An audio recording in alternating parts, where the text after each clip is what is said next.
todos nosotros. Todo es plan divino. Continuamos.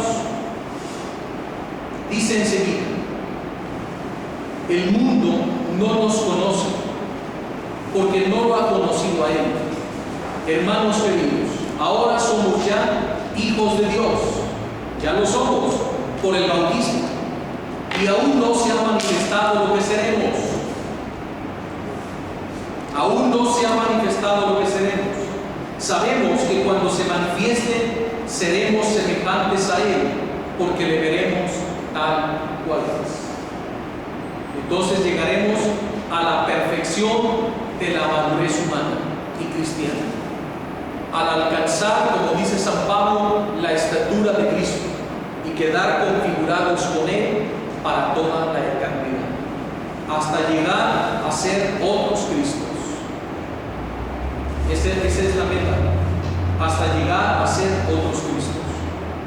Y dice: todo el que tiene en Él esta esperanza se purifica a sí mismo, como Él es puro. Todo el que peca se rebela contra Dios, porque el pecado es la rebeldía. Sabe que Él se ha manifestado para borrar los pecados y que en Él no hay pecado. El que permanece en Él no continúa pecando. ¿Ya escucharon? El que permanece en comunión con Él no continúa pecando. A ese estado, a esa altura de santidad debemos llegar. Como ven, nos falta mucho, ¿verdad? Nos falta mucho, pero ahí vamos. Lo importante es que ya entramos en el camino y el Señor nos va a ir llevando. Así que ese es el reto. Hijos míos, que nadie los engañe. El que hace la voluntad de Dios es justo, como Él es justo. El que peca pertenece al diablo.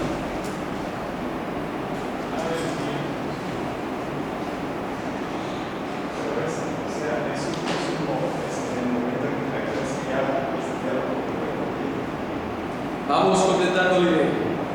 El que peca pertenece al diablo, porque desde el principio el diablo peca. Y el Hijo de Dios se manifestó para destruir las obras del diablo. El que ha nacido de Dios no peca, porque la semilla divina permanece en él. No puede continuar pecando, porque ha nacido de Dios. Allá vamos. ¿Quién pertenece al diablo? El pecador empedernido. Ese sí. El que no es penitente, en otras palabras. Aquel que dice: pues ya pequé, pues ya aquí le sigo. No. Caíste, no importa cuán profundo, no importa si tus pecados son rojos o negros. Dios te perdona, pero salte de él. Entonces el que permanece, el que vive en el pecado, es el hijo del mal. Pero el que peca y se enmienda, se arrepiente, lucha, sale, vuelve a caer, sigue luchando, se vuelve a caer, se levanta, ese es un hijo de Dios que está en la lucha continua. Es un pecador penitente. El otro ya vive en el pecado. Esa es la parte de la que debemos pedir a Dios, no caer en un pecado habitual, que es el pecado que nos lleva a la desesperanza muchas veces y que nos puede condenar. Pero aquí se está hablando de una altura grandísima de santidad. El que ha nacido de Dios no peca, porque la semilla divina permanece en él. No puede continuar pecando, porque ha nacido de Dios. La distinción entre los hijos de Dios y los hijos del diablo es esta. Atención, la distinción entre los hijos de Dios y los hijos del diablo es esta: quien no hace la voluntad de Dios y quien no ama a su hermano no es de Dios. Los hijos del diablo no hacen la voluntad de Dios ni aman a los hijos del reino. Los hijos de Dios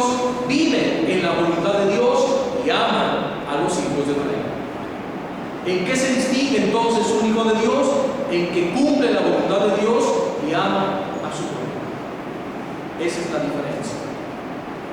Porque el mensaje que oyeron desde el principio es que debemos amarnos los unos a los otros, no como Caín, que era del maligno y mató a su hermano.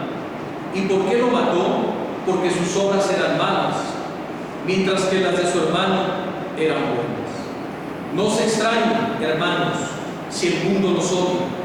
Nosotros sabemos que hemos pasado de la muerte a la vida porque amamos a los hermanos. El que no ama permanece en la muerte.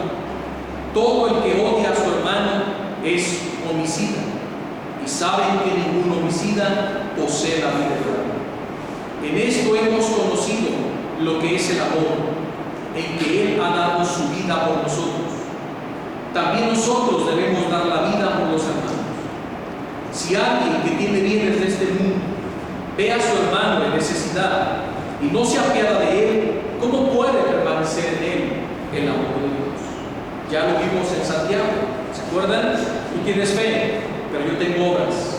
Demuéstrame tu fe por tus obras, que yo por las mías demostraré mi fe. Hijos míos, no amemos solamente de palabra, sino con hechos y de verdad. En esto sabremos que pertenecemos a la verdad y tendremos la conciencia tranquila ante Dios. Porque si ella nos condena, Dios es más grande que nuestra conciencia y conoce todas las cosas. Hermanos queridos, si nuestra conciencia no nos condena, podemos acercarnos a Dios con confianza. Y lo que le pidamos lo recibiremos de Él, porque cumplimos sus mandamientos y hacemos lo que le agrada. ¿Y qué es lo que le agrada? Que cumplamos su voluntad.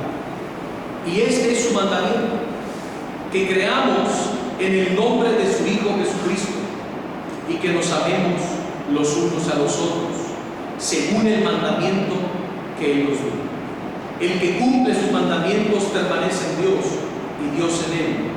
Por eso sabemos que Él permanece en nosotros por el Espíritu que nos ha dado. Juan, el discípulo amado. Vean el lenguaje de San Juan: hijitos queridos, hijos míos. Todo el tiempo usa un lenguaje de un padre tierno y cariñoso, pero habla fuerte y tajante, porque así es el amor. Y todo el tiempo se fija como siempre insiste en el amor a Dios y al prójimo, el amor a Dios y al prójimo. Vivir las dos dimensiones, la vertical y la horizontal. El amor a Dios y el amor a los hombres. ¿Qué forma? Una cruz. Eso es. Cada que miras la cruz, el vertical es la unión entre Dios y el hombre, y el horizontal, la unión entre nosotros, los hijos de Dios. Y Juan tiene siempre muy claro eso: el discípulo amado. ¿Verdad, Eli? Ahí estuviste hace unos días en su tumba. ¿Cómo encontraste la tumba de San Juan? Sola, abandonada. Sola y abandonada. ¿Qué más? ¿En manos de la iglesia? ¿En manos de la iglesia? No, en muchas ruinas y muy abandonado. En manos de los turcos musulmanes. ¿Cómo está su templo? Está muy triste. Destruido, en ruinas, sin techo, una tumba de intemperie, empolvada, sin flores. Nosotros le llevamos flores a San Juan. Le pedimos a todo el grupo que cortara flores, y había flores que tan hermosas. Nunca imaginé que fuera unas flores hermosísimas, silvestres. una rosa. Ahí fuimos y agarramos flores, todo así, todos los varones, las mujeres, llenamos, tapizamos toda la tumba de Juan de flores. Se veía hermosa, empezamos a tomar fotos. Y algo especial,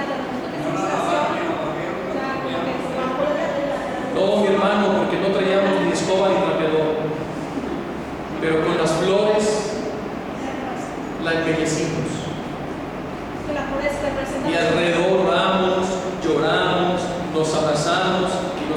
encontramos ahí en ese momento con un grupo de libaneses. Y ahí nos unimos y cantamos, ¿verdad? Con ellos, oramos. Iban con un sacerdote y también nosotros el nuestro, pues ahí también quedaron mis padres. Le pedimos la bendición, un momento muy hermoso, porque Juan nos hermanó. Y ahí leímos algunas lecturas, fue hermoso, ¿verdad? Un momento muy especial, lo que vivimos en la tumba de San Juan. Quiere decir que la tumba no puede entrar la Iglesia Católica porque es tierra de musulmanes. Ellos la tienen en su custodia. Y la Iglesia no puede restaurarla.